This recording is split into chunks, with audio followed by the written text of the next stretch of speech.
নমস্কার, awareness with দাসজিতে আপনাদেরকে স্বাগত জানাই। মোথাবাড়ি কালিয়াচকে রাস্তা জ্যাম করেছিল যে মোফাক্করুল ইসলাম, সেই নিয়ে এবং বিচারকদেরকে যে বন্দি বানিয়েছিল, সুপ্রিম কোর্টের নির্দেশে এনআইএর তদন্ত শুরু হয়ে গেছে এবং যেখানে এনআইএর হাত পড়ে তার শেষ প্রান্ত পর্যন্ত সে তদন্ত করে। আমরা দেখেছি এখন ভারতবর্ষের মধ্যে সেরা তদন্তকারী দল হচ্ছে এনআইএ। এখানে অনেকগুলো জিনিস উঠে আসছে একসঙ্গে। যেমন ধরুন, যতই মমতা ব্যানার্জি বলুক যে টিএমসি কেউ যুক্ত নয়, এটা হায়দ্রাবাদের গাধা মিম আর এখানকার ভোঁদা হুমায়ুন কবির এদের সম্মিলিত প্রচেষ্টায় এই কাজগুলো করেছে। কিন্তু একে একে ঝুলি থেকে বিড়াল বেরিয়ে পড়ছে। টিএমসি সাবিনা ইয়াসমিন এবং প্রশাসক বা থানার ওসি মোফাক্করুলের সঙ্গে যে বার্তালাপ হয়েছে, ফোনালাপ হয়েছে, সে অডিও কিন্তু ভাইরাল। হাইকোর্টের বিচারপতি বা হাইকোর্ট কিভাবে ডিসিশন নিল যে ওখানে একটা ভিডিও মতন অসুরক্ষিত জায়গাতে সেখানে হিয়ারিং করবে। হাইকোর্টের বিচারপতিরা ডিএমকে যে চিঠি দিয়ে জানিয়েছিল যে এখানে আমাদের সুরক্ষা ব্যবস্থা ভালো নয়, আমাদের বিপদ হতে পারে, সেই ডিএম সেই চিঠি কি করে চেপে দিতে পারে? ব্যবস্থা কেন নেয়নি এসপি ডিএম? এবং মোফাক্করুলের অ্যাকাউন্টে এত টাকা এলো কোথা থেকে? ফান্ডিং কোথা থেকে হচ্ছে? প্রথম কথা হচ্ছে যে যখনই এসআইআর ট্রাইব্যুনাল গঠিত হলো, হাইকোর্ট গঠন করলো 19 জন জাজেসদেরকে নিয়ে, সেখানে জেলা ভিত্তিক বা জেলাতে এরকম ছড়িয়ে ছিটিয়ে যদি দেয়, পুনরাবৃত্তি আবার হতে বাধ্য অন্যান্য জেলাতেও। কারণ দক্ষিণ 24 পরগনা, উত্তর 24 পরগনা, কুচবিহার, যত বর্ডার সংলগ্ন এলাকা আছে সেই সব জায়গাতে সব থেকে বেশি হবে। এটা হাইকোর্টের একটা, আমি বলবো, অপদার্থ ছাড়া আর কিছু না। বিচারকরা যে ডিএম এসপিদেরকে চিঠি লিখে জানিয়েছিল, সেই চিঠি চাপাটি চেপে রেখে দিয়েছে, তার মতন অগ্রিম ব্যবস্থা নেয়নি ডিএম বা এসপি, যার জন্য এই কাজটা হলো। এবং মোফাক্করুল ইসলামের সঙ্গে ওখানকার লোকাল ওসির যে বার্তালাপ, ফোনালাপ, সেই অডিও ভাইরাল। তো এই একটা জিনিস খুবই পরিষ্কার যে রুলিং পার্টির মদতে এই কাজগুলো খুব সন্তর্পণে হয়েছে এবং প্রি প্ল্যানিং বহু আগে থেকে হয়েছে। যখন এসআইআর শুরু হয়েছে, প্রত্যেকেই জানতো যে আমাদের এখান থেকে অনেক নাম বাদ হয়ে যেতে পারে। তার আগে থেকে ওরা সব ব্যবস্থা করে রেখে দিয়েছে। এই যে 10 মিনিটের মধ্যে একটা মবকে ডেকে নিয়ে এসে গ্যাদারিং করা, এত চারটিখানি কথা নয়। যদি অর্গানাইজেশন না থাকে, যদি সমস্ত কিছু ওয়েল প্ল্যান না থাকে, তাহলে 10 মিনিটে 10,000 লোককে জড়ো করা এত চারটিখানি কথা নয়। তার কারণ যেটা জেনেছি যে প্রত্যেকে হোয়াটসঅ্যাপ গ্রুপ আছে, হোয়াটসঅ্যাপ গ্রুপ এবং নানান ধরনের যে ওদের সংগঠন আছে, এক ফোনে 10,000 লোক জড়ো করা এবং সঙ্গে সঙ্গে রাস্তা জ্যাম করা।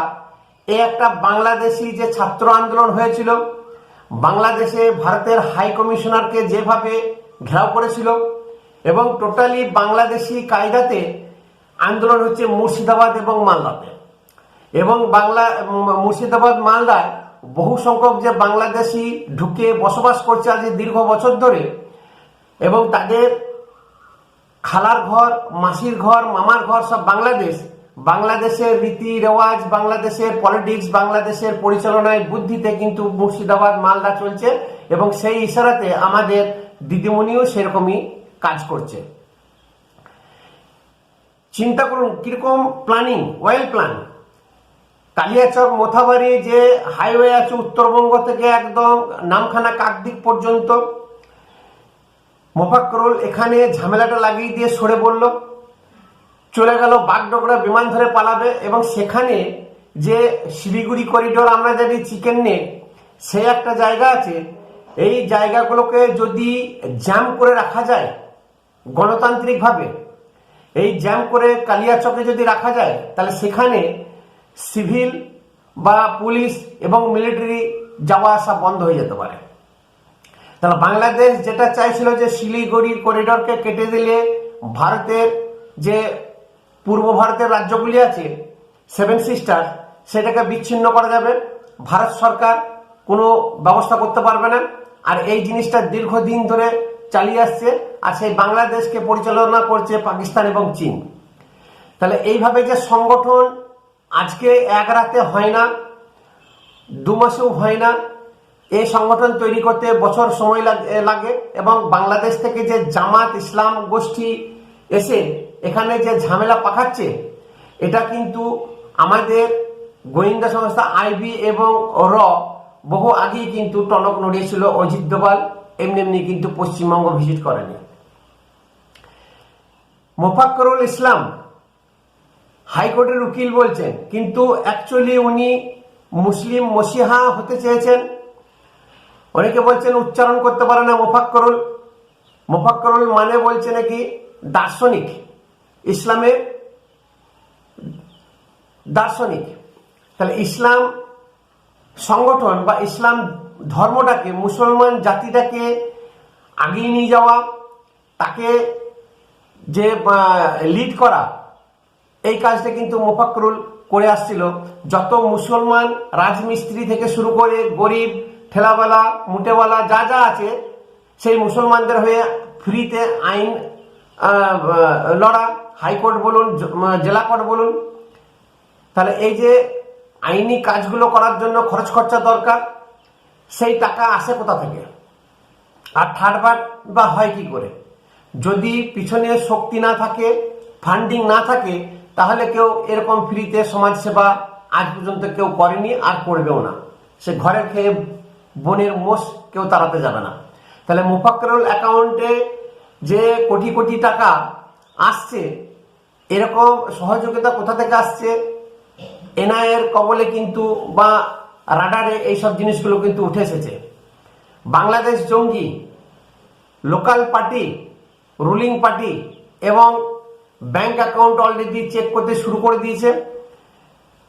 তার কারণ প্রশাসনিক সাহায্য না থাকলে কোনোদিন এরকম একটা সাধারণ মানুষ যে উকিল নিজেকে পরিচয় দেয়, সে এরকম গ্যাদারিং করে রাস্তা জ্যাম করে থ্রেট দিতে পারে না, তুই তোকারি করে AIB ADM SP। তার কাছে নিশ্চয়ই শক্তি আছে, বল আছে, পিছনে কেউ আছে।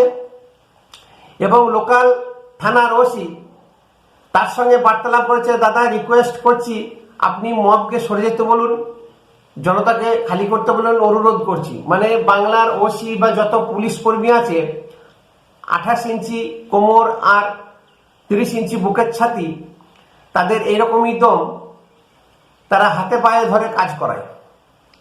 তাহলে এটা প্রমাণিত যে মমতা সরকারের পুলিশ প্রশাসন না থাকলে, রুলিং পার্টি না থাকলে আজকে এইভাবে জনতা কিন্তু এক জায়গায় গ্যাদারিং হতে পারে না, বা বাংলাদেশি যোগ বা কোনো জঙ্গি সংগঠন না থাকলে।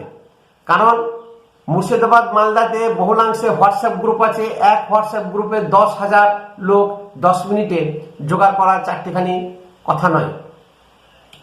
আবার আরেকটা দেখুন, মমতা ব্যানার্জি প্রত্যেক দিন তার ন্যারেটিভ চেঞ্জ করছে। মমতা ব্যানার্জি আগে বলতো হায়দ্রাবাদের গাধা, এখানকার ভোঁদা দুজনা মিলে এই কাণ্ড ঘটিয়েছে। উনি অন্যান্য জায়গায় সভা ক্যান্সেল করে এখন প্রত্যেক দিন মুহুর্মুহু মালদাতে সভা করছেন। যোগসূত্রগুলো চিন্তা করুন।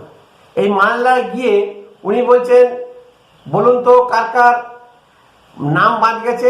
সেখানে সভাতে 90% মানুষ হাত তুলেছে এবং উনি আটকে উঠেছেন যে এত লোকের বাদ গেছে, ভ্যানিশ কুমার বিজেপির কথা শুনে বাদ দিয়ে দিয়েছে। তার মানে উনি একদিকে রাগাচ্ছেন, একদিকে সিম্প্যাথি আদায় করে যাতে টিএমসির দিকে ভোটটাকে টানা যায়, আর যাতে এই মুসলিম সম্প্রদায় আবার পুনরায় মমতার কোলে চলে আসে, বা মমতার যে খেপানো একটা স্বভাব, সেই দিকে কিন্তু চলে আসে মুসলমান সম্প্রদায়। আর মমতা যে কিছুই করতে পারবে না সেটা বোঝা উচিত এই মুসলিম সম্প্রদায়ের। তার কারণ এই যে SIR এর ভুলভাল নাম এন্ট্রি, ডিলিট হওয়া, বিশেষ করে মুসলমান সম্প্রদায়কে যাতে খেপিয়ে রাখা যায়, সেইভাবে সেরকমই বিএলও এইআরও আরও ভিডিও যত রাজ্য সরকারি কর্মচারী আছে তারা কিন্তু করেছে। ঠিক যেমন 2021-এ এনআরসি আর সিএ জুজু দেখিয়ে ভোট বৈতরণী পার হয়েছিল। এখন মুহুর্মুহু মালদা যাচ্ছেন, প্রত্যেক দিন ন্যারেটিভ চেঞ্জ করছেন। কোনোদিন বলছে যে মোফাক্করুল ও আমার লোক নয়, অথচ আগে টিএমসি করতো, পরে মিম। এই যে লাফিয়ে লাফিয়ে যাওয়া।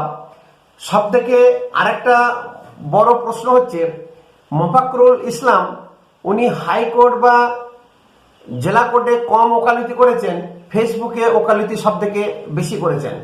ফেসবুকে ওনার 25 লক্ষ ফলোয়ার্স, এবং টোটালটাই ইসলামপন্থী বা ইসলাম মুসলমানদেরকে নিয়ে ভারত বিদ্বেষী যে একটা টিম তৈরি করা, এটা লিড করেছেন বোঝা যাচ্ছে। এবং ওনার যে ফলোয়ার্স তারা ওনাকে মসিয়া, ওর কোনো দোষই নেই, ধোয়া তুলসী পাতা, মুহুর্মুহু ওর হয়ে প্রচার চালিয়ে যাচ্ছে নির্দোষ প্রমাণ করার জন্য। কিন্তু যে ফেসবুকে নির্দোষ প্রমাণ করলেই নির্দোষ হয়ে যাবে না, আর এনআইএর হাত যখন পড়েছে এর একটা বিহিত হয়েই ছাড়বে। আর যারা এনআইএর কবলে পড়েছে, বেলডাঙ্গা যারা ধরা পড়েছে, এখন তারা জানে যে কি ভুলটা করেছে। শোনা যাচ্ছে আইবির একজন দাবাং মহিলা অফিসার নাগাল্যান্ড থেকে বেশ কিছু টিম স্পেশালি মোথাবাড়ি এবং কালিয়াচকের কেসের জন্য নিযুক্ত হয়ে গেছে। এর একটা বিহিত হবে, এবং ডিএম এসপিদের আলাদা আলাদা ইন্টারভিউ নিয়ে তারা তাদের গাফিলতি ধরা পড়েছে, এবং তাদের কি বিচার হয় সেটাই এখন সময় বলবে। হাইকোর্টেও কিন্তু দ্বিচারিতা। হাইকোর্ট আগে ঠিক করেছিল যে কলকাতাতে কোনো একটা বিল্ডিং নিয়ে সেই বিল্ডিংয়ে হয়তো ট্রাইব্যুনাল বসাবে, সেটা না করে জেলা ভিত্তিক এইভাবে ছড়িয়ে ছিটিয়ে দিয়েছে। এবং দিয়েছে কোথায় না বিডিও অফিস। পশ্চিমবঙ্গের যত বিডিও অফিস আছে সেটা হচ্ছে রাজনৈতিক আখড়া, রুলিং পার্টির পার্টি অফিস। সেখানে সরকারি কাজ বা আধিকারিকরা কোনো কিছুই সেটা নিয়মমাফিক বা নিউট্রাল ভাবে কাজ করে না। সেখানে রুলিং পার্টি যা বলবে সেইভাবেই বিডিওরা কাজ করে থাকে। এই বিডিওর মতন একটা অসুরক্ষিত জায়গাতে কেন তাদেরকে নিয়োগ করলো?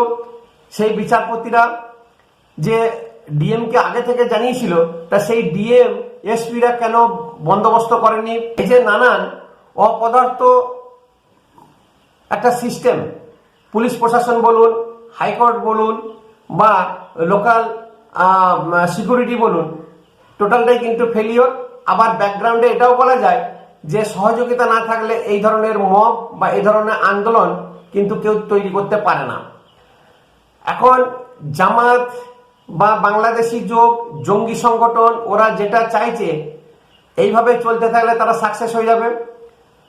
বাগডোগরা ওখানে যদি জ্যাম করা যায় হাইওয়ে, তাহলে মিলিটারি বা সিভিল ওখানে প্রবেশ করতে পারবে না।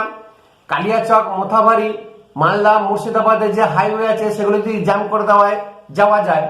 এবং শুধু তাই নয়, এদের যে একটা বিশাল সংগঠন, এর যে হোয়াটসঅ্যাপ গ্রুপ বা প্রতিনিয়ত এই কাজগুলো করে আসছে, তাদের অন্য কোনো কাজ নেই। তাদের ফান্ডিং না হলে তাদের সংসার এমনি এমনি চলছে না। 10 মিনিটের মধ্যে প্রত্যেক জায়গায় একই সঙ্গে কালিয়াচক, মোথাবাড়ি এবং কুচবিহার বা শিলিগুড়ি লাগোয়া এই যে জ্যাম করা একসঙ্গে, এটা কিন্তু পরিকল্পিত ছাড়া সম্ভব হতে পারে না। আর এই মানে মসিয়া হিসাবে কাজ করছিল মোফাক্করুল ইসলাম। এখন মোফাক্করুলকে ধরলে অনেক কিছু তথ্য সামনে আসতে পারে। আর এই মজাতে দিদিমণি মালদা যাচ্ছেন বারবার সভা করতে, যে নিজের দিকে ঝোল টানা যায় কিনা, এবং প্রত্যেক দিন ন্যারেটিভ চেঞ্জ করছেন। আর ভোট ওখানে হয় কিনা বা 355 জারি হলেও হয়ে যেতে পারে। নমস্কার, ভিডিও ভালো লাগলে শেয়ার করবেন, একটা কমেন্ট অবশ্যই করবেন, সাবস্ক্রাইব করে উৎসাহিত করবেন।